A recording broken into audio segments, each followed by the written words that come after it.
Double down on your effort. 10 घंटे को करो 16 घंटे, कोई नहीं मरने वाला पड़ के extra. Seek out some mentor कि आप पूछ सको ये वाली प्रोफाइल करो या ना करो। ये गाइडेंस हो ना, चीज़ें बहुत ज़्यादा आसान हो जाती है, उससे आपको बहुत ज़्यादा बूस्ट होगी, आप 2 टाइम्स आगे चले जाओगे। सीएफए कैसे चूज किया, मतलब व्हाई नॉट डू नेपाल वाला CA, why not do India वाला सीए? बीबीए करके फील होता था कि कुछ चीज़ें मिसिंग है एक्चुअली। एंड देन 11वीं मेरे इंटरेस्ट की बात ही नहीं थी, बस मैंने निकाल दिया वो। किसी की प्लानिंग गलत है, किसी की एग्जीक्यूशन गलत है, किसी ने सब कुछ ठीक किया, एग्जाम के पहले अंडर कॉन्फिडेंट रह गया, एग्जाम में जाके ओवर कॉन्फिडेंट हो गया, समथिंग और दिया था। बट जितने भी लोग सक्सेसफुल होंगे वो लोग एक सेट पैटर्न, एक सेट प्रोसेस को बहुत ज्यादा प्रोफिशिएंटली कर रहे होंगे। एंड देन जब ग्रेजुएशन में पहुंचा, it was all my game. मजा आने लग गया था, बहुत ही ज्यादा मजा आने लग गया था। हेलो सीएफए कैंडिडेट्स, हम अपनी एक सक्सेस सीरीज की प्लेलिस्ट रन कर रहे हैं। आज जो कैंडिडेट से मैं आपको मिलवाने वाला हूं उनका नाम है गणेश सुबेदी। इन्होंने हमारे साथ लेवल 1 की प्रिपरेशन किया और नवंबर 2024 में अपना CFA L1 का एग्जाम लिखा। I always expected him to breach 90 percentile comfortably, and that is what the result also came out to be. Before I hand over the mic to him and seek his introduction, let me give you a brief background or brief insights on how I found him as a candidate. As a teacher, as a trainer, I've always been fond of candidates जो बहुत ज़्यादा शरीफ रहे या बहुत ज़्यादा discipline रहे।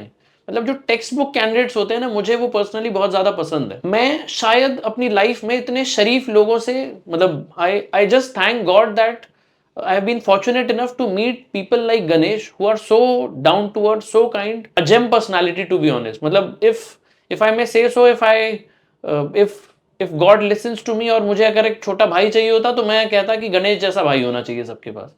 So he is that sort of character. Without further taking any time at the center stage, I'll let him speak. Ganesh से request करूंगा आप अपना इंट्रोडक्शन दीजिए, बैकग्राउंड बताइए, so that the candidates can know about how you were as a student before doing CFA level 1. Yes, एक और चीज, Ganesh is a candidate who comes from Nepal. So एक additional perspective भी मिलेगा that how the students from that part of the world think about their careers and stuff. Please Ganesh. नमस्कार सभी जनों को, मेरा नाम गणेश सुवेदी है, नेपाल से हूँ। रिसेंटली मैंने अपना CFA लेवल 1 एग्ज़ाम दिया था नवंबर 2024 में। अभी मैं CFA लेवल 2 की तैयारी कर रहा हूँ, जो कि मैं अगस्त में दूंगा। अगर मेरी अंडरग्रेड की बात की जाए तो मैंने BBA किया हुआ है, bachelor in business administration, finance and accounting. उसमें मेरी GPA थी 3.92 आउट ऑफ 4। मैं वहाँ का कॉलेज का टॉपर था। उससे पहले की बात की जाए तो मैंने ISC किया हुआ था, intermediate in science, Tilottama campus से किया हुआ था। क्लास 11th में मेरी परसेंटेज इतनी खास नहीं थी, वहाँ पे मेरी 2.65 GPA थी। उसमें मैंने एक बैक दिया था मैथमेटिक्स का, उसमें मैंने दोबारा एग्ज़ाम देना पड़ गया था। 10वीं की बात करें तो मेरी 3.50 परसेंटेज थी, 3.50 GPA थी आउट ऑफ 4। उससे पहले की बात की जाए तो मैं हमेशा से एवरेज स्टूडेंट था, इतना ज़्यादा एकेडमिक्स में मेरी इंटरेस्ट नहीं थी।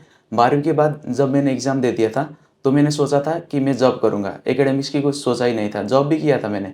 उसके बाद में जब मैं अंडरग्रेड में चला गया एंड देन उसमें थोड़ी बहुत मुझे एकेडमिक्स में इंटरेस्ट आने लगे, क्योंकि चीज़ें समझ में आने लगी थी। साइंस में ऐसा होता था कि बस चीज़ें पढ़ाए जा रहे हैं एंड देन वो प्रैक्टिकल इतना ज़्यादा नहीं है। करेक्ट। पर जब मैं बिजनेस से इंट्रोड्यूस हुआ तो मुझे ऐसा फील हुआ कि ये चीज़ें तो मेरे सामने ही चल रही है एंड देन वो चीज़ें को मैं मतलब कि इन्हें फील कर पा रहा था कि ये चीज़ें ये है, ये चीज़ें ये है, और फिर मुझे मज़ा आने लग गया था। तो मेरे एकेडमिक्स में ऐसे इंटरेस्ट बढ़ गई। तो 5th सेमेस्टर तक मैंने सोचा था कि मैं नेपाल राष्ट्र बैंक में काम करूँगा, क्योंकि इकोनॉमिक्स में मेरा इंटरेस्ट था। तो 2nd एंड 3rd सेमेस्टर में हमारे यहाँ इकोनॉमिक्स की पढ़ाइयाँ होती है, तो उसमें माइक्रो एंड मैक्रो इकोनॉमिक्स पढ़ाया था। इकोनॉमिक्स मुझे अच्छा ही लगा था, सोचा था कि राष्ट्र बैंक में काम करूँगा।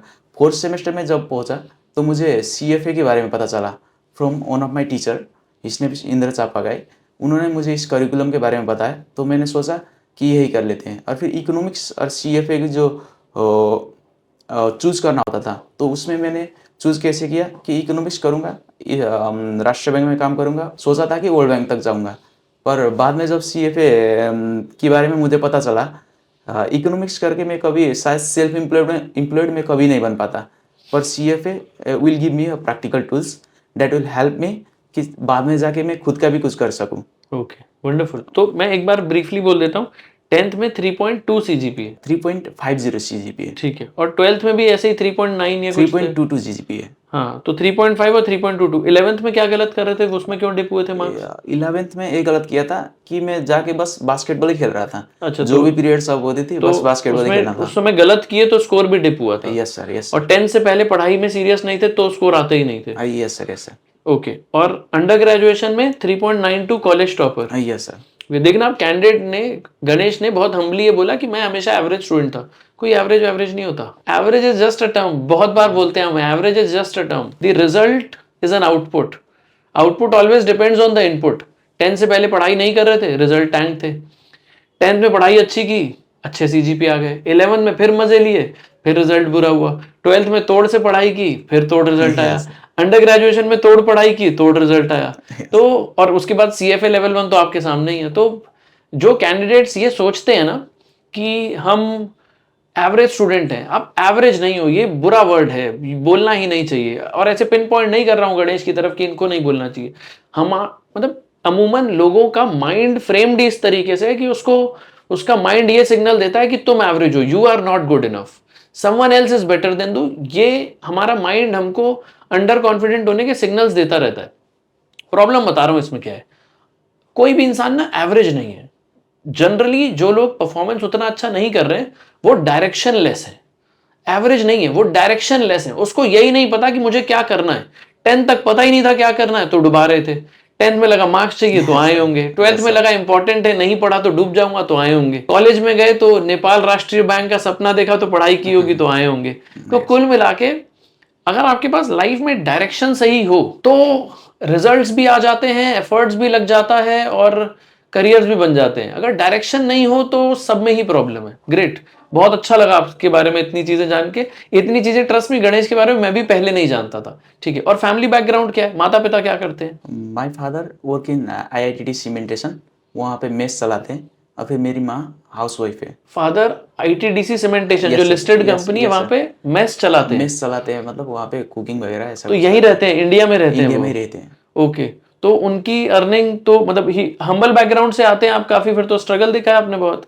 देखा है सर, बहुत ज़्यादा स्ट्रगल देखा है। स्ट्रगल ऐसा देखा है कि माँ दिन भर काम करती थी बस 50 रुपीज़ के लिए। ऐसा ऐसा mom used to work for 50 rupees for a day to carry rocks, ऐसा टू कुछ भी कैरी। देखा है। टू कैरी रॉक्स, पर वो खाने खाने मतलब कि खान पीने के लिए नहीं था, पर वो थोड़ा बहुत सामान वामान खरीदने के लिए, मतलब कि ऐसा ऐसा बैकग्राउंड भी देखा है मैंने। ऐसी चीज़ें भी ये देखी है। कितनी मैं गाँव पुरानी से बात था। है? मैं जब 5 से पहले की बात है, 5th स्टैंडर्ड से पहले की बात है। मतलब करीब करीब 12-13 साल पहले की बात है। Yes sir, I have seen the both sided. मतलब कि मैंने एक्सट्रीम गरीबी भी देखी है। एक्सट्रीम गरीबी मतलब एकदम से एक्सट्रीम नहीं, पर वो गांव वाली। तो डैड यहाँ रहते हैं और यहाँ से पैसे कमा के कुछ भेजते होंगे। Yes sir. और मदर वहां पे ब्रिक्स कैरी कर रही थी। मतलब कि कभी कभी जैसे कि गांव में होता है एक्चुअली ऐसे ये चीज़ें। अच्छा लोग जाते हैं काम करने के लिए दूसरी जगह, अच्छा। एंड देन कभी कभी करते हैं ये चीज़ें। ओके। और तो फिर एकेडमिकली मतलब how could you manage your school studies और दूसरी चीजें कैसे मैनेज हुई? एकेडमिकली एक्चुअली फीस इतना ज़्यादा नहीं होता था। बस मुझे अभी भी याद है 500 या 600 होते थे। ओके। जब 5th से पहले की बात है, अच्छा 5th स्टैंडर्ड से पहले मैंने जो गांव में पढ़ाई की थी, उसके लिए फीस होते थे ओके 500-600 होते थे। ओके। महीने का, साल का? महीने का सर, साल अच्छा, का नहीं, महीने का ओके होती थी। ओके। उतना हो जाता था मैनेज? यस सर, हो जाता था मैनेज। ओके वो आराम से हो जाता था, ओके क्योंकि ओके पापा भी भेजते थे यहाँ से, ओके। तो होता और था। कॉलेज वगैरह में कैसे मैनेज हो रहा था ये? कॉलेज वगैरह में एक्चुअली पापा की भी इनकम बढ़ गई, अच्छा थोड़ी बहुत इनकम बढ़ गई। And then we are so blessed कि हमारे एक रिलेटिव्स ने हमें बहुत ज़्यादा मदद की है। बहुत उन्हीं की वजह से हम गांव से निकल के शहर में आ पाए। और उनका नाम लेना चाहोगे? Yes sir, his name is Kumar G C. Kumar GC साहब। कुमार जी सी साहब। ओके उन्होंने ग्रो अप उन्होंने किया। ओके एक्चुअली 11वीं और 12वीं मैंने साइंस लिया, उसमें मुझे इंटरेस्ट एक भी नहीं लगा। ओके। मैं ग्रो अप हुआ था उनको देख के एक्चुअली। कुमार जीसी यस साहब को सर, देख? उनको देख के ग्रो अप हुआ था। ओके और फिर उन्होंने मुझे बड़ा किया हुआ था। ओके चीज़ें देखी मैंने कि बिजनेस कैसे ग्रो किए। एंड देन उन चीज़ों से एक्चुअली मुझे बिजनेस में इंट्यूशन डेवलप होता था। चीज़ें देखता था, समझ में आ जाती थी, मतलब कि ये चीज़ें ये है, और फिर जाके लिख देना था बस। और फिर मार्क्स तो आ ही जाते थे। ओके इतने बहुत ज़्यादा पढ़ाई नहीं की थी, पर फिर भी ग्रेड्स आ ही जाते थे, क्योंकि वो देखी थी प्रैक्टिकली चीज़ें। ओके देखी थी प्रिंसिपल मैनेजमेंट में चीज़ें कैसी हो जाती है। अभी याद है, मेरा फेवरेट सब्जेक्ट है मेरा। ओके तो ग्रेटफुल टुवर्ड्स हिम, उन्होंने बहुत ज़्यादा सपोर्ट किया है मुझे। अभी भी है उनका सपोर्ट? अभी भी है, बहुत Okay. हमेशा रहेगा। I am pretty sure that लोग पैसे बहुत कमाएंगे but to earn blessings is a very big thing. आपने काम ऐसे किए हैं कि आपके द नेक्स्ट क्रॉप, आपने जिनकी मदद की है, आई am pretty sure this person will be CFA charter holder one day, he'll be a big time MBA, big time finance guy someday, and the credit goes to you। तो एक तरीके से आपके जो फादर हैं वो इंडिया में रहते हैं और जॉब करते हैं, यस सर। और आपकी मदर नेपाल में रहती हैं, और आपके, अगर मैं कुमार जी साहब को आपके गॉडफादर बोलूं या Yes, sir, yes, local sir. Guardian बोलूं, तो Yes, ये sir, आपके yes, साथ वहीं पर ही नेपाल में रहते हैं, इनकी सपोर्ट की वजह से हुई है सारी Yes sir, yes चीजें। sir. He is बहुत like बढ़िया। my कर्मा पिता। He is your कर्मा पिता। बहुत बहुत बढ़िया I word है। haven't listened this word, कहीं से Okay. सुना नहीं था, बस ये बोलने के लिए आ गया कि उन्होंने मुझे कर्म में बहुत ज़्यादा मदद की है। Okay, सब कुछ wonderful. उन्होंने ग्रूम किया है मुझे ओके, शुरुआत वंडरफुल से लेके। Wonderful wonderful. Yes, आज की डेट पे फाइनेंशियल चैलेंजेस नहीं है सच नहीं लाइफ सर, में। नहीं सर। ठीक है, मतलब we always aspire to earn more, but जितना है आज की डेट पे सर्वाइवल के लिए इनफ है। सर्वाइव के लिए इनफ है, और फिर कुछ कोर्स वगैरह करना पड़े तो भी इनफ है। बहुत बढ़िया, बहुत बढ़िया, very good, very good. Yes sir. अब आते हैं एक बार आपकी CFA की प्रिपरेशन पे। आप मुझे बताओ CFA कैसे चूज किया? मतलब व्हाई नॉट डू नेपाल वाला CA, why not do India वाला CA, व्हाई CFA? या कोई दूसरे कोर्सेज और सोच रहे थे? पहला क्वेश्चन ये। दूसरा, हमारा कैसे पता चला, मेरा कैसे पता चला कि यहाँ से कर लेते हैं? ये कैसे था? ये दो चीजें बताइए। CA और CFA में तो CA मैंने कभी सोचा ही नहीं, क्योंकि अकाउंटिंग में मेरा इतना ज़्यादा इंटरेस्ट था ही नहीं। ओके, मैंने सोचा था कि इकोनॉमिक्स करूंगा, राष्ट्र बैंक चला जाऊंगा, वो भी ओके, सेंट्रल अच्छा बैंक ठीक है, नेपाल ओके, का। आपके लिए तो इकोनॉमिक्स वर्सेस ये था। ओके, इकोनॉमिक्स वर्सेस ये था, और फिर उसमें चूज करना यह था कि सेम तुम्हें जाके कल को जाके खुद क्या करना है, self employment was the attraction in CFA। And then मुझे हमेशा से BBA करके फील होता था कि कुछ चीज़ें मिसिंग है एक्चुअली। ओके, वो चीज़ें है कि स्पेशलाइजेशन नहीं है, ओके, एंड देन कई सारी चीज़ें पढ़ रहे हैं पर डेप्थ में नहीं है, ओके, फेयर इनफ, फेयर तो इनफ, चीज़ें CFA ऑफर करता था, फेयर तो इनफ। इसीलिए मैंने CFA चूज किया। एंड देन वॉल स्ट्रीट की बात करें तो मैं दिल्ली आया हुआ था, यूट्यूब पे बहुत सारे वीडियोस मैंने देखे, अच्छा, पता वॉल ही नहीं स्ट्रीट के चलता या सबके, दूसरों भी इंस्टीट्यूट सबके देखी सर, ओके, बहुत सारे की देखी, ओके, नाम नहीं लूंगा पर ओके, बहुत नहीं सारे की नहीं, देखी। सही बात है, लेने भी नहीं चाहिए। एंड देन समझ में ही नहीं आ रहा था कि कौन अच्छा है। ओके, दिल्ली में आके देखा, तो वॉल स्ट्रीट मैम से बात हुई, अच्छा लगा तो ले लिया सर। ट्रायल क्लासेस ली थी आपने हमारे यहाँ या नहीं? नहीं सीधे? लेते, नहीं देती सर, नहीं अच्छा। लेती सर। अच्छा, तो डायरेक्टली फर्स्ट क्लास ही आ गए थे यस बच्चे? Sir, yes sir. ओके, बढ़िया लगा था उनसे बात करके, तो सोचा ठीक ही होगा, अच्छा, एंड बहुत बढ़िया निकला। अच्छा, ओके, चलिए, बहुत अच्छी बात मार्च 2024 को मैं CFA लेवल 1 करने के लिए दिल्ली निकला था है। नेपाल अच्छा, से। ओके, उसके बाद में 1 महीने यहाँ पर रहा, और फिर मुझे लगा कि फिजिकल क्लासेस और लाइव ऑनलाइन क्लासेस में कोई डिफरेंस नहीं है, ओके, सब कुछ पता चल गया। एक्चुअली मेरा दिल्ली आने का उन मोटो था कि you need to find someone in life who will guide you through. Okay, मतलब कि एक प्रोफाइल ले लूँ, बाद में जाके अगर करियर ही बनाना है, करियर के आगे आगे मैं पहुंच जाऊंगा, एंड देन एक करियर में ये होगी, सर ये वाली प्रोफाइल है मेरी, हाँ, लू की ना लू, ऐसे लोगों का आपके साथ में होना बहुत ज़रूरी है। ओके, मुझे पता था कि mentor is the most important person to be in life, and you need to find one. Okay. तो मैं यही सोच के दिल्ली आया था, एंड आई वाज ग्रेटफुल कि आप मिल गए सर। अरे नहीं भाई, ये तो ये चलो चीज़ें ठीक है। थी, मैं बहुत सारे एक्चुअली सेल्फ इम्प्रूवमेंट बुक्स भी पढ़ता हूँ, ओके, तो उन चीज़ों से मुझे था कि करियर कैसे बनानी है। Okay, actually have a habit कि 100% जाना है, अगर करना है तो करना ही है, Correct. नहीं करना है तो छोड़ दो, Correct. देखना ही नहीं है, करेक्ट, नहीं करना है तो नहीं करना। गेम में भी रहता था, और बचपन से बहुत ज़्यादा खेलता था। 9वीं तक मैंने सोचा था कि मैं क्रिकेटर बन जाऊंगा, थोड़ी बहुत फिजिकल थिंग्स की वजह से मैं वो नहीं कर पाया, ठीक है, वो छोड़ दिया। 9वीं 10वीं ठीक ठाक रहा एकेडमिक्स, एंड देन 11वीं 12वीं मेरे इंटरेस्ट की बात ही नहीं थी, बस मैंने निकाल दिया वो। ओके, एंड देन जब ग्रेजुएशन में पहुंचा, it was all my game, मज़ा आने लग गया था, ओके, बहुत ही ज़्यादा मज़ा आने लग गया था एक्चुअली। Okay, तो मैंने वहाँ पे रिसर्च पेपर भी पब्लिश किया था, तो उससे मुझे इकोनॉमिक्स में बहुत मज़ा आने लग गया, करेक्ट, इकोनॉमिक्स की चीज़ें समझ में आने लग गई। और फिर रिसर्च की बात करूँ तो पीताम्बर सापकोटा सर है ओके। करके लुम्बिनी वाणिज्य कैंपस के हैं, उन्होंने मुझे बहुत ज़्यादा मदद की है रिसर्च में। कोई प्रोफेसर का नाम ले यस सर, क्या नाम है प्रोफेसर साहब पीताम्बर का? सापकोटा सर, मैं प्रोनाउंस नहीं किया। Pitambar Pitambar, Sapkota. Mister Pitambar, yes sir, mister Pitambar Sapkota, mister Pitambar Sapkota. Yes sir. He is from which university?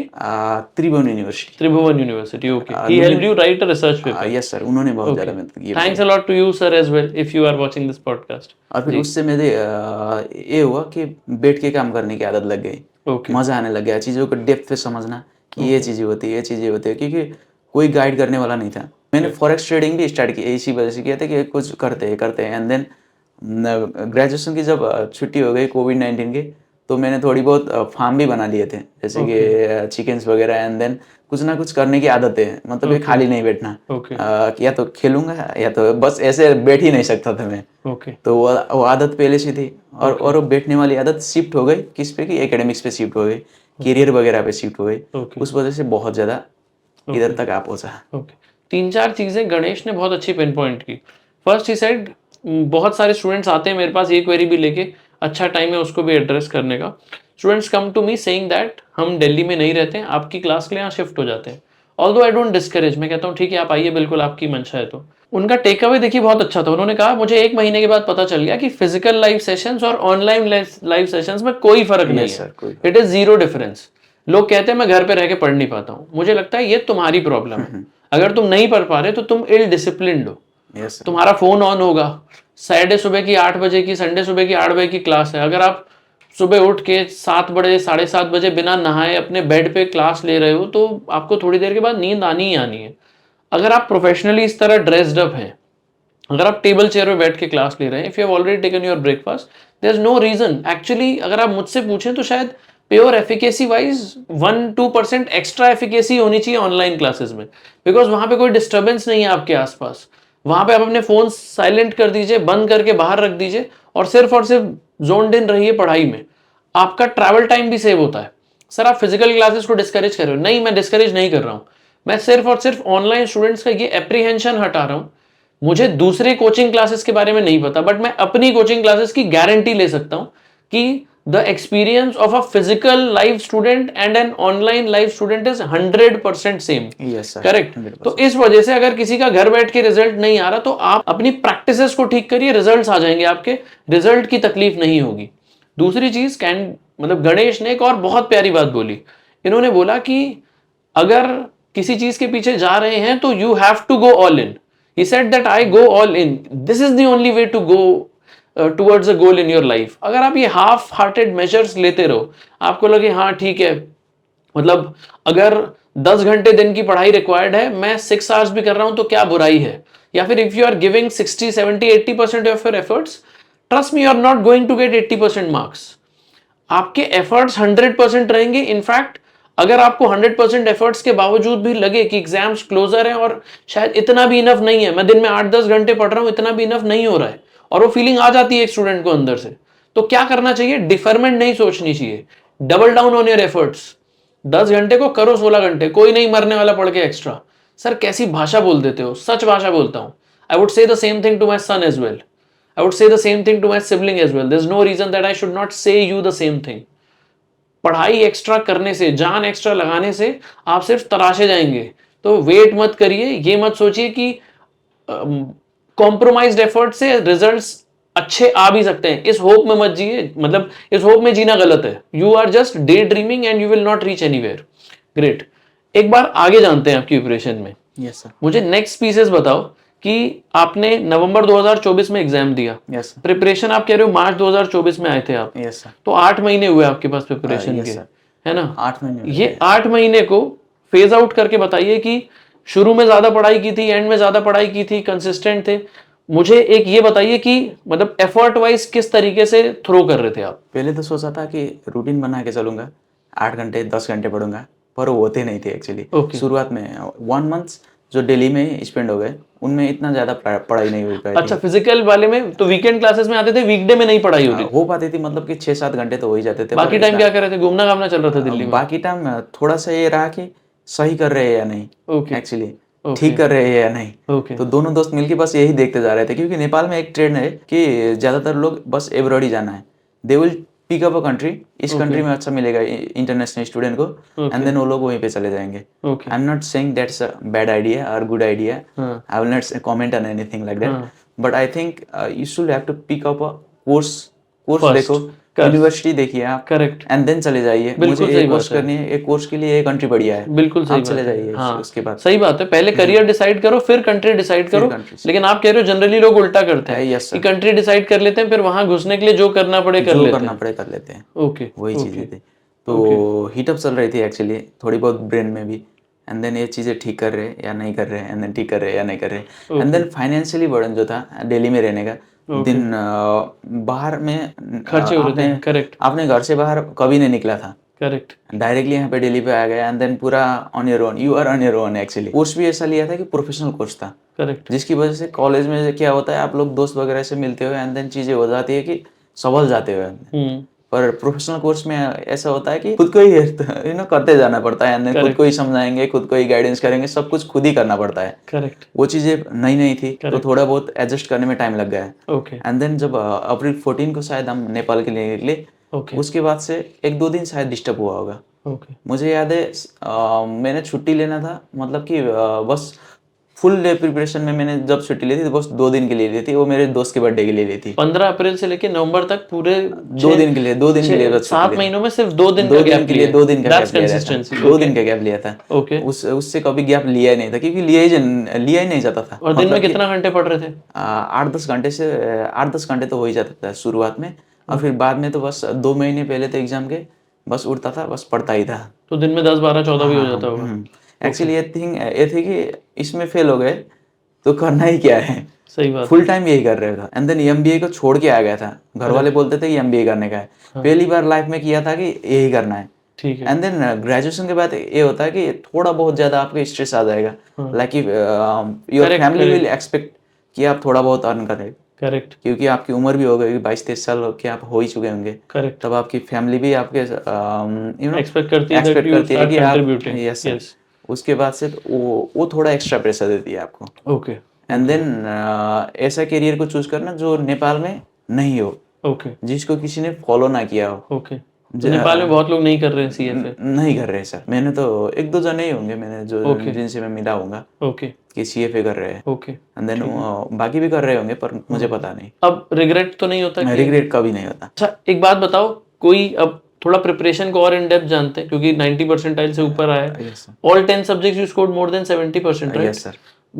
एक बार थोड़ा सा डिटेल में बताइए कि किस तरीके से एक सब्जेक्ट को अप्रोच करोगे आप मतलब लेट्स से आपको अगर डेरिवेटिव्स पढ़ना है तो डेरिवेटिव स्टार्ट कैसे करे कोई एक कैंडिडेट और फिनिश कैसे करे कब वो माने कि उसका क्लोज हो गया subject how would you pack a subject that's my basic question which I ask to almost all the candidates yes sir, अगर डेरिवेटिव्स की बात की जाए, या कोई भी मैंने- सब्जेक्ट मतलब okay I just sir, give okay sir, derivatives as okay an sir, okay example sir. आप क्या स्टेप्स फॉलो करोगे एक्चुअली सब्जेक्ट वाइज स्ट्रेटेजी थोड़ी डिफरेंट बदल जाती है। अच्छा पोर्टफोलियो के ऐसा होता था कि मैं बस बैठ जाता था, जब भी आपकी वीडियो खत्म हो जाती थी तो वीडियो में पूरी चीज़ें मुझे मिल गई थी, ठीक है एंड देन मैं बैठ जाता था, बस ऐसे ही सोच रहा था कि शुरुआत से लेके कहाँ से कोरिलेशन से एंड देन कोवेरियंस से एंड देन चीज़ें लेके वन पोर्टफोलियो मतलब कि टू पोर्टफोलियो से नहीं लेके लेकिन चीज़ें हो कैंडिडेट्स गई। को ना ऐसे सब्जेक्ट वाइज समझ नहीं आएगा बिकॉज वो तो अभी तक के बहुत लोग घुसे ही नहीं होंगे सीएफए में आप मोटा मोटा डिस्कशन बता दो कि किस तरीके से एक थ्योरी सब्जेक्ट या एक ऐसा सब्जेक्ट जिसमें बहुत प्रैक्टिकल है वो कैसे क्लोज होगा या एक थ्योरी सब्जेक्ट है वो कैसे क्लोज होगा उससे ज्यादा अच्छी जानकारी मिलेगी कैंडिडेट्स को आप वैसे बता दो मैंने सब्जेक्ट का बस एक ही वो साइकिल था कि पहले वीडियो करना है, ठीक है अगर लाइव देखूंगा या फिर वो मतलब कि रिकॉर्डिंग में भी देखूंगा। ओके तो लाइव रोकते और रोकते ऑब्लिक रिकॉर्डेड वीडियो ओके अगर लाइव देखता था तो मैं नोट नहीं बना पाता था, ठीक तो है मैं क्या करता था उसको रिकॉर्डिंग में भी देखता था, ठीक है एंड देन उसको रोकते रोकते रोकते मैं देखूंगा कि उसका नोट भी बना लूंगा। ठीक है तो step 1 is video step Yes, 2 sir. Making notes of the video yes sir, okay उसके बाद मैं चला जाऊंगा स्वेजर में। ठीक है स्वेजर में पूरा देखूंगा, एक बार पढ़ लूंगा, एंड देन कोई भी चीज़ें अगर छूट गई हो या फिर रह गई हो या फिर कुछ भी मुझे ऐड ऑन करना हो ठीक तो है मैं सब कुछ ऐड करता था। और फिर मेरा नोट्स ऐसा होता था कि आप जो भी बोलते हो 3 लैंग्वेज में मेरे नोट ले लेते थे, अच्छा इंग्लिश, हिंदी एंड और देन नेपाली। ओके और कोई ये पूरा लिख लेते थे यस सर, लिख लेता था जो भी आप बोलते थे वो चीज़ें, क्योंकि ठीक है उससे बहुत ही ज़्यादा आसानी होती है, मेंटल है, प्रेशर ही नहीं रहता ठीक है। मुझे अभी भी याद है आखिर के दिन में मेरे कुछ भी याद करने वाली चीज़ था ही नहीं, ओके सब कुछ कोई it was a formula story. रटना वटना Yes, कुछ sir. नहीं और फिर स्वेजर हो गया। ठीक स्वेजर के बाद मैं क्या करता था, जाके सी बुक देखता बुक था। ओके सी बुक के आगे के एक बार देख लूंगा, एंड देन क्वेश्चंस जो भी हो, ब्लू बॉक्स जो भी हो, ब्लू बॉक्स माने कि वो सी बुक में सी बुक मतलब Solved examples. Curriculum, yes sir, जो सीएफए इंस्टीट्यूट प्रोवाइड करते हैं वो करिकुलम मटेरियल है। ठीक एंड देन उसमें जो एग्जांपल्स एंड देन क्वेश्चंस रहते हैं करेक्ट उसको मैं ब्लू बॉक्स बोल रहा हूँ, ठीक एंड देन उसको सॉल्व करता था, and then end of the curriculum means कि चैप्टर के आखिर में जो क्वेश्चंस होते हैं वो मैं पोर्टल से करता था। ठीक है ईओसी और पोर्टल में एक डिफरेंस है कि पोर्टल में थोड़ा से ज़्यादा एक्स्ट्रा क्वेश्चन है और फिर आपको करने में मज़ा आता है क्योंकि वो बहुत बढ़िया है वो यूआई अच्छा है यस उसका सर, जल्दी यस सर, टाइम वाइम दिखाता है आपको एनालिटिक्स देता है उसके साथ ठीक यस है सर, बहुत बढ़िया है। हो सके तो आप उसी से करिए। ठीक है उसके बाद में एक चैप्टर क्लोज डाउन हो गया, एंड देन 4 महीने पहले मैंने क्या किया था, प्रैक्टिस पैक मंगाया था। ठीक है, एक बार यहीं पर ही रोकते हैं। अब ये चीज नोटिस करिएगा, अगर आपने पिछली वाली भी वीडियोस देखी हो सक्सेस सीरीज की, तो हर कैंडिडेट आके यही बोलता है, वीडियोस देखो, श्वेजर पढ़ो, सी बुक पढ़ो, ये सबको रिवाइज कर लो, इससे एक चैप्टर क्लोज हुआ, इसी तरीके से सारे चैप्टर्स क्लोज करो, सब्जेक्ट क्लोज हो गया। उसके बाद 2 महीने के बाद 3 महीने के बाद जाके प्रीमियम प्रैक्टिस पैक करो, प्रीमियम मॉक्स करो, और इसमें अगर 80, 85, 90% आ रहा है तो सब सॉर्टेड है। हर कैंडिडेट यही बोलता है। आपको पता है इसका क्या रीजन है? मैं पहले भी बहुत सारी वीडियोस में बोल चुका हूं, फिर कह रहा हूं, success always will have a pattern. जो अगर कोई let's say if you talk about Sunil Gavaskar, या फिर नेक्स्ट स्टेप पे if you talk about Sachin Tendulkar, या फिर you talk about let's say Virat Kohli, Rohit Sharma of the world, they will have a pattern. ठीक है ना, क्योंकि ये सारे के सारे सक्सेसफुल हैं, ये कुछ सही चीजें कर रहे होंगे। The reason that I say success as a pattern is because the opposite is not true. Failure has got no pattern at all. Failure में पैटर्न्स नहीं दिखेंगे आपको। फेलियर्स में पैटर्न दिखेंगे ना तो डिसिप्लिनरी इश्यूज में पैटर्न दिखेंगे, अदरवाइज लोग फेल तो अलग अलग रीजन से हो जाते हैं। किसी की प्लानिंग गलत है, किसी की एग्जीक्यूशन गलत है, किसी ने सब कुछ ठीक किया, एग्जाम के पहले अंडर कॉन्फिडेंट रह गया, एग्जाम में जाके ओवर कॉन्फिडेंट हो गया, समथिंग और दी अदर। बट जितने भी लोग सक्सेसफुल होंगे वो लोग एक सेट पैटर्न, एक सेट प्रोसेस को बहुत ज्यादा प्रोफिशिएंटली कर रहे होंगे।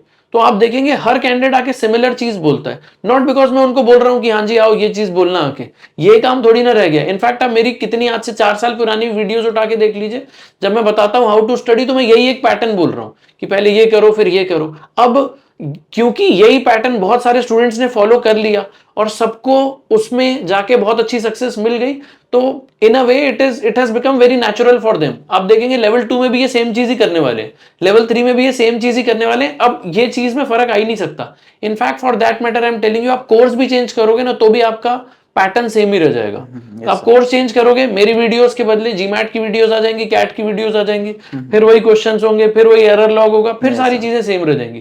Because success as a pattern, I have followed the same process across my chartered accountancy, across my CFA to get where I am. That is it. That is what I wanted to add. Let's go back to Ganesh then. Okay ये हो गया। And में premium practice pack, premium मॉक्स कितने time पहले करना start कर दिए थे दोस्त? मैंने प्रैक्टिस पैक 4 महीने पहले मंगाए दिए थे। ओके एंड देन उसके बाद में जो मैं सब्जेक्ट करता था, जैसे कि इक्विटी एंड देन कॉर्पोरेट इश्योर्स, उसके बाद में वो चीज़ों को जब सब्जेक्ट कंप्लीट होता था मैं प्रैक्टिस पैक भी करता था। कितना स्कोर आ रहा था प्रैक्टिस पैक में? प्रैक्टिस पैक में 79 से 80 से ऊपर ही आता था। 79 80 प्लस होता था। ओके और प्रीमियम मॉक्स कब से चालू किए? प्रीमियम मॉक्स मैंने 44 डेज पहले चालू किया था। 1.5 महीना पहले? Yes sir. कितने प्रीमियम मॉक्स दिए? ऑल 7? नट सर, वो उतना मैं दे नहीं पाया, थोड़ा सा सफरिंग हुआ हेल्थ में, ठीक है, तो उस वजह से मैं दे नहीं पाया। ओके मैंने दिए थे 5 मॉक्स दिए थे। और कितना स्कोर आ रहा था इनमें? 80 के ऊपर ही था सर। ओके सब में? फर्स्ट मॉक्स में मुझे याद है 79 था। ओके उसके बाद में तो 80 से ऊपर ही था। देखिए एक कैंडिडेट जो 8 महीने जान लगा के डेली 8-10 घंटे पढ़ रहा है, could not solve 2 mocks at the end, even a candidate like him। अब आप सोच के देखिए, those candidates who ask for extra material, कि टेलीग्राम से कोई फलाना ढिमकाना इंस्टीट्यूट का कोई मॉक व्हाट यू कॉल निकाल लेते हैं, उसको भी सॉल्व कर लेंगे, क्वेश्चन बैंक निकाल लेते हैं, नो पॉइंट। सीएफए इंस्टीट्यूट के इकोसिस्टम में अगर आप श्वेजर प्लस सीएफए इकोसिस्टम को मिला दें, देर आर अबंडेंट क्वेश्चन, 8 से 10,000 क्वेश्चन हो जाएंगे। इतना कर लिया तो बहुत बड़ी बात है। Candidates like him could not solve the complete piece, even though I am pretty sure वो सॉल्व कर लेते तो भी स्कोर उतना ही रहता, बिकॉज एक पॉइंट के बाद स्कोर्स प्लाटी हो जाते हैं। But I am telling you even he could not complete the whole piece, right? ठीक है, this is good information I think. मेरे ख्याल से और कुछ प्रिपरेशन के बारे में तो नहीं जानना चाह रहा हूं मैं। एनी पॉइंटर्स दैट मैं मिस कर गया हूं, आप बोलना चाहें, अगर कुछ एडवाइस देना चाहें कैंडिडेट्स को, तो that would be good. Yes sir, मैं लास्ट डे की बात करना चाहता हूँ। मीन्स कि एग्जाम के दिन से एक दिन पहले। ओके उसमें क्या होता, मैं 4 बजे उठ गया था एंड देन मैंने चीट शीट बनाई थी, सोचा था कि इसको ही कर लूँगा एंड देन 2-3 बारी इसको देख के नक्की कर दूंगा एंड देन एग्जाम देने के लिए आराम से चला जाऊँगा। पर ऐसा हुआ नहीं। 1-2 बारी उसको पढ़ा एंड देन बहुत ज़्यादा लेथर्जिक फील होने लगा, मैं सो ही गया। 15 मिनट के लिए मैं सो गया, उसके बाद सो नहीं पाया एंड देन मीन्स कि इतना ज़्यादा एक्टिव फील नहीं हो रहा था मुझे, पता ही नहीं क्यों। एग्जाम के दिन? एग्जाम से एक दिन पहले। ओके एंड देन मैंने क्या किया कि सब सब्जेक्ट को उठाया एंड देन बेड पे रखा एंड देन सबको करने लगा, मीन्स कि मैंने सबको 100% रिवीजन करा। सिलेबस की हंड्रेड एग्जाम के एक दिन पहले 100% रिवीजन हो गया था। 100% रिवीजन हो गया, 2 बजे तक बैठा होता। एंड देन इथिक्स का सब कुछ कर लिया, इथिक्स का Okay. भी सब कुछ कर लिया। एंड देन इथिक्स के क्वेश्चंस भी सब कुछ एक बार ही देख लिए Okay. 2 बजे तक। ये And कोई then, secret sauce, secret notes, cheat no notes no कुछ नहीं नो, बोल मैं उन रहे? सब पहले नहीं चीट नोट्स ट्राई किया था लेकिन हुआ नहीं, वो चीट नहीं नोट्स किया। मेरे अच्छा, खुद जो के खुद मैं खुद ही जो बनाए नोट्स बनाए थे शॉर्ट नोट्स वो ट्राई किए लेकिन नहीं पढ़े गए। यस सर, नहीं पढ़े गए, मीन्स कि वो पूरा पूरा कंफर्ट याद नहीं ही आ था, रहा था। कंफर्ट ही हाँ था, मतलब कि प्रिपरेशन जैसे ही नहीं लग रहा था, हाँ। तो मज़ा नहीं आ रहा था। एंड देन सब कुछ दोबारा कर लिया, सब कुछ एक बार पूरा करिकुलम देख लिया, एक बार सिलेबस पूरा कंप्लीट कर लिया। करेक्ट। एंड देन 2 बज गए थे। Okay. एंड देन सोने की कोशिश की पर नहीं सो पाया। Okay. एंड देन फिर से दोबारा उठ गया, 4 बजे शायद मैं उठ गया था। ओके एंड देन फिर से दोबारा एक बार इथिक्स को पूरा देख डाला। एंड देन ओके एग्जाम देने आराम से पूरा वहीं पे कॉपी सब कुछ रख के आराम से एग्जाम देने चला गया। ओके तब जाके स्ट्रेस थोड़ी कम हो गई थी। Okay wonderful. एग्जाम के दिन पे नींद नहीं आना is a very normal thing. मैंने CFA के तीन लेवल्स की बात बता दे रहा हूँ। मैं तीनों में एक भी दिन नहीं सोया था। मुझे एग्जाम से एक दिन पहले ये डर लग रहा होता था कि अगर मैं रात भर नहीं सोया तो अगले दिन एग्जाम में नींद ना आए। मम्मी डराती थी बहुत, यहाँ नहीं सो रहे हो एग्जाम के अंदर नींद आ जाएगी। मुझे अभी भी ध्यान है, मैं उनको कहा करता था कि एग्जाम के एक दिन पहले डर के मारे नींद नहीं आ रही है तो एग्जाम हॉल के अंदर क्या खाक नींद आएगी? मतलब yes sir. when you have prepared for an exam for so long, तो आपने ना स्टेक्स बढ़ा दिए उसके। अगर आप एक ऐसे कैंडिडेट हो ना जिसने खाक कोई पढ़ाई नहीं की है, आपको नींद आ जाएगी, आपको लगेगा क्या है पता ही है, डूबने ही वाले हैं कल सुबह। बट अगर आप एक ऐसे कैंडिडेट है ना जो प्रिपरेशन बहुत सॉलिड तरीके से करा हुआ है, तो आपको लगेगा बस ये दिन एक बार निकल जाए, कहीं ऐसा ना हो कि पूरा टाइम सब कुछ ठीक चला है, लास्ट मोमेंट पे जाके कुछ गलती ना हो जाए। तो वो iffiness, I am not saying it's stress, but वो इफीनेस आपको कहीं ना कहीं सोने ही नहीं देगी। तो it's perfectly normal. I think it, I mean this is a good experience. होना चाहिए ऐसे रात भर जागने का एक्सपीरियंस, कोई चिंता नहीं है। यस सर, फर्स्ट टाइम थी वो मेरे लिए। एंड देन स्टेक का बात किया आपने, तो मैं उसको थोड़ा सा उसके बैकग्राउंड देना चाहूँगा कि आप अगर CFA कर रहे हो, if you are in the graduation, तो आप ज़रूर करिए ओके L1 L2 निकाल दीजिए, क्योंकि ज़्यादा स्टेक में चीज़ें नहीं लगी होंगी। करेक्ट अगर आप इसे ग्रेजुएशन के बाद जाके फुल टाइम करने की सोच रहे हो, I don't think that's a good idea actually. Okay तो थोड़ा बहुत जॉब का देखिए या फिर और कुछ कीजिए, एंड देन साथ में इसे ले जाइए, ओके तब थोड़ी बहुत चीज़ें कम ही स्टेक में लगी होंगी, तो इतना ज़्यादा प्रेशर नहीं होगा। और अगर आपने फुल टाइम किया तो तो स्टेक्स बढ़ जाएंगे, स्ट्रेस स्टेक्स ज्यादा बन होगा। जाएंगे, स्ट्रेस ज़्यादा होगा, और फिर इतना मज़ा नहीं आ गया, मतलब कि जितना आना चाहिए, जितना जर्नी का Correct. एंजॉय करना है, वो आप नहीं कर पाओगे। That brings me to my next question. आपका आगे क्या प्लान है? मेरा लेवल 2 कैसे दोगे, या देना है या नहीं देना है, या क्या करना है आगे? यस सर, लेवल 2 के लिए मैंने रजिस्टर कर लिया है। अच्छा अगस्त में मैं दूंगा।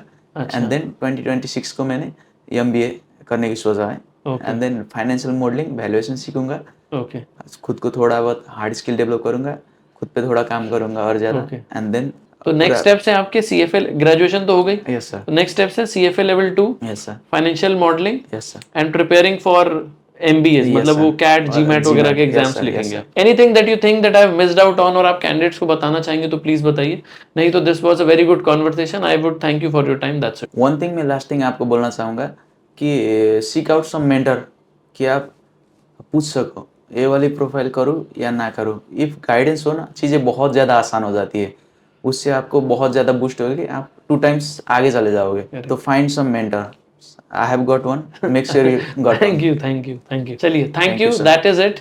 बहुत अच्छा लगा गणेश आपसे बात करके। लेवल 2 के बाद दोबारा बैठेंगे आपके साथ, एक बहुत बड़ा MBA का कॉलेज मिल जाएगा, तब दोबारा लोगों को अपडेट देंगे आपकी। Yes, ठीक sir. है, थैंक्स अ लॉट ज़रूर फॉर नाउ, देंगे। Please take care, bye bye. Bye bye.